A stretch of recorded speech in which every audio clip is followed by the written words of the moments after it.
Hi guys, and welcome to this next video. Now first of all, now that we are done with the information gathering, it is really important that you actually go one more time through all of those tools that we covered, as well as find out more tools that we didn't really cover and check them out as well. Okay, so right now we're going to get into the scanning part of a penetration test, which is as important as footprinting because we are still gathering enough information for our target to execute the attack. Now, before we actually begin with the practical lessons, I will open up my LeafPad right here and we're going to define a few stuff, or terminology that you might need to know in order to understand scanning on a whole nother level. So first of all, we need to define what a network is. So a network, let us just type it right here. A network is simply a connection between different hosts. So is a connection between different hosts. It is also how hosts communicate, so we'll just type that as well. It is also how hosts communicate. Now, for example, all devices in your house connected to the same router belong to the same local network and they can communicate between each other. So network is, as we said, a connection between different hosts. But right now we also need to define what is a host. So a host is a device that has a unique IP address and MAC address to define it. So host is a device. It can either be, for example, your PC, your laptop, MacBook, iPhone, Android device, or basically any of that, anything that is connected to the actual internet. It can also be your fridge if it is connected to the internet. It is a host that has unique IP address and MAC address to define it. Okay, so now for all of you beginners out there, let's also explain what IP address is and MAC address is. Basically, the IP address is a unique set of numbers, so we'll just type here IP address, unique set of numbers, and it can either be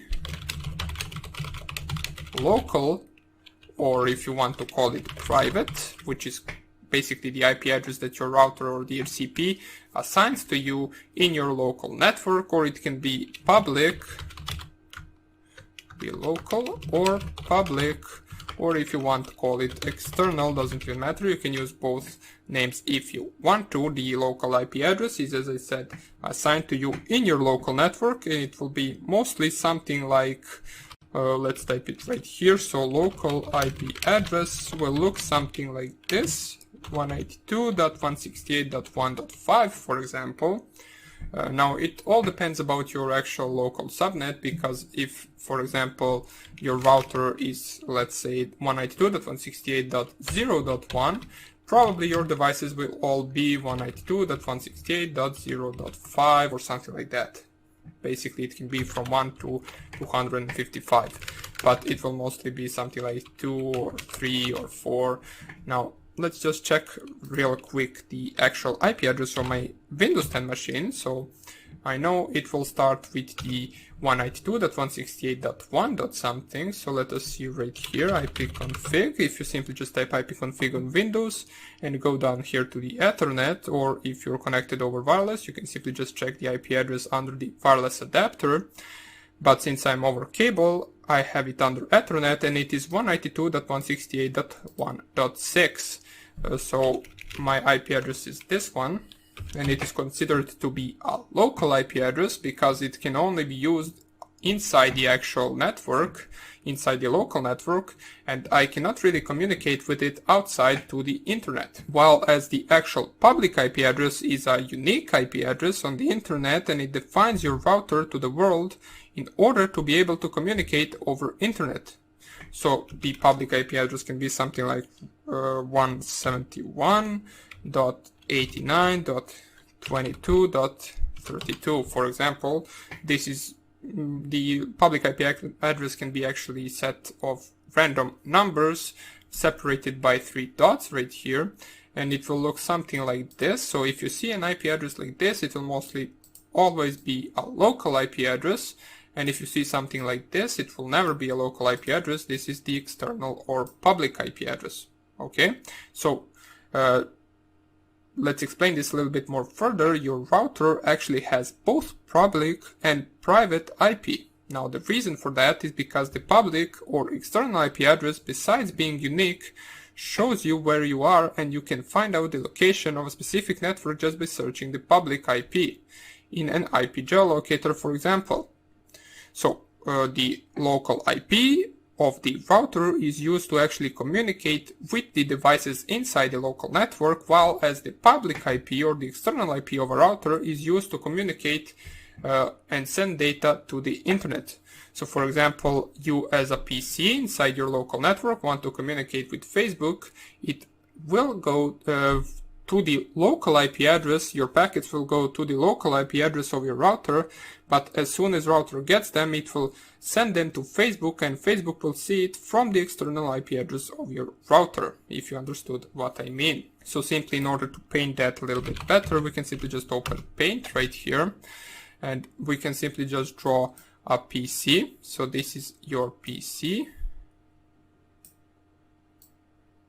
Let us draw it right here. It has the IP address of 192.168.1.6. And let me just enlarge this dot right here. Okay, and it sends packets to your router.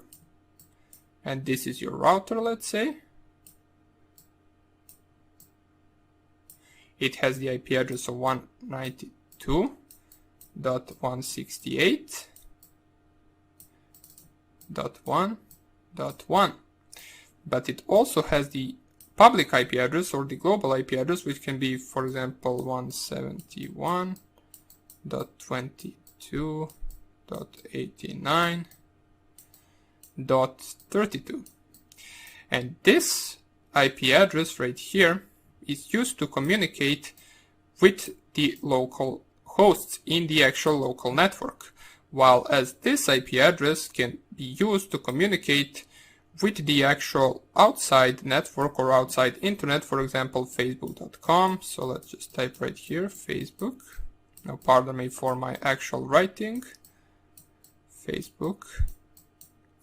And therefore, the outgoing connection from the router to the internet is going over this IP address right here. Let's also mention, now that we explained what IP address is, what kind of IP addresses are there, let's also explain what your router or your gateway is. So the gateway, or simply your router, is a network device that all the traffic from local network to the internet passes through. It also runs a bunch of services on different ports and has a firewall inside that can filter out the traffic. Now, the firewall inside is just a piece of software that basically filtrates the traffic. It works with different rules that can block or allow communication using those rules. So before we actually continue, let us write all of that. This is public IP. Now let's define what a router or gateway are. Network device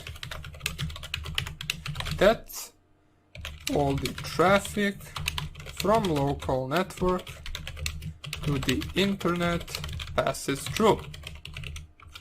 It also runs a bunch of services on different ports and has a firewall inside.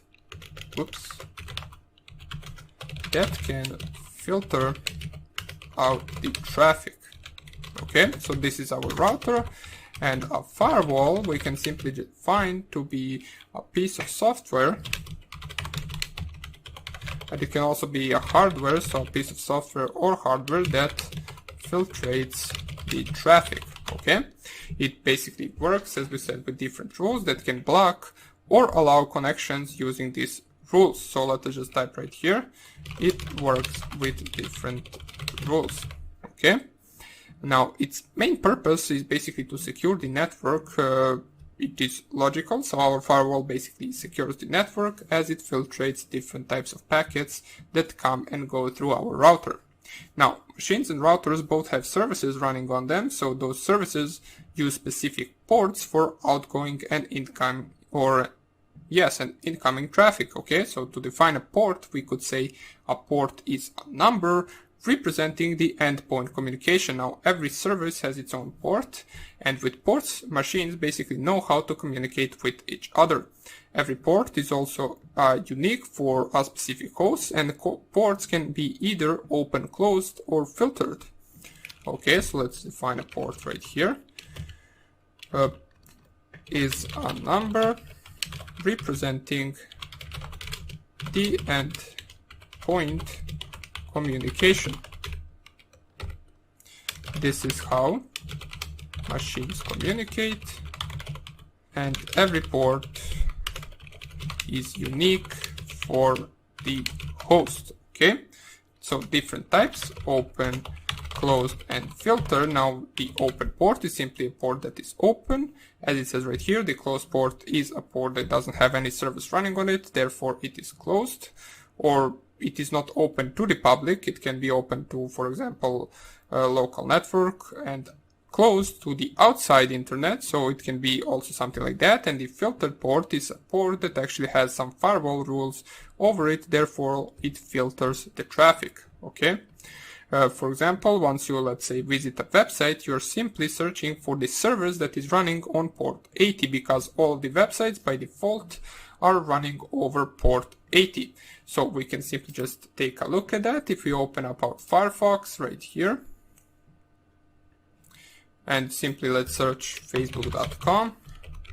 In order to specify a port that you want to visit, you simply just type 2 dots after the domain and type port 80. Okay, and what this will do is it will lead you to the Facebook page, the regular Facebook page that we see all the time. But if you, for example, type, let's say, facebook.com, and you simply just type port 93, now by default, if you don't really specify a port and you simply just type Facebook, it will by default go to the port 80, which is, as we said, the port for HTTP. Now the port for HTTPS is 443. So we can see once we actually type facebook.com, it redirects us to the HTTPS, which is a secured version of HTTP, and therefore this is running over port 443. If you visit a website that doesn't have HTTPS and it is only running over HTTP, it will by default go over port 80. Okay, so we can see it is still loading our facebook.com over port 93, and it will most likely not find anything on that port. So if you simply just specify a port that isn't being used, it will not load a page. So that is also something you should know. Now let us close this since we don't need it. Let us also close this. This is just some scripts to remember. We need to define all of this, and we did define all of this, so you should simply just learn it and don't forget it, because it will be useful for us once we start scanning in the next video. So let me just close this right here. We don't want to save it. And now that we know the network terminology, let's see why network scanning is basically useful to us. First of all, we can discover all hosts available on the network. We can map the network and understand how it works in a more detailed level. Once we actually scan the entire network, we will have a clear look at different hosts that are up and running on the network, and then we can target one of them in order to discover what services it runs on open ports and whether those versions of services are vulnerable to a certain attack. Now don't worry, we'll cover all of this in practical for now. I'm just explaining in theory just what scanning is. Basically, the purpose of scanning is simply just to seek for vulnerabilities. And once we find a vulnerability, we can start planning the attack. Now, at the end, let's mention a few tools that are used for network scanning. So we have Nmap as most used tool and most advanced tool for network scanning. And we also have its graphical interface version, which is ZenMap. Now, there are also different tools that we can use, such as AMAP, which is something similar to the Nmap. We can use some tools that basically come in Kali Linux, for example, Ping tool, Traceroute tool, and there are a bunch of other scanning tools, such as, for example, NetDiscover, BetterCap, Wireshark, TCPDump, Armitage, and so on and so on. Of course, there are others, but these are just some of the most famous ones. Okay, so now that we are done with the actual theory part, we can continue in the next tutorial and actually perform some of the practical lessons of scanning networks. Hope I see you there, and take care. Bye.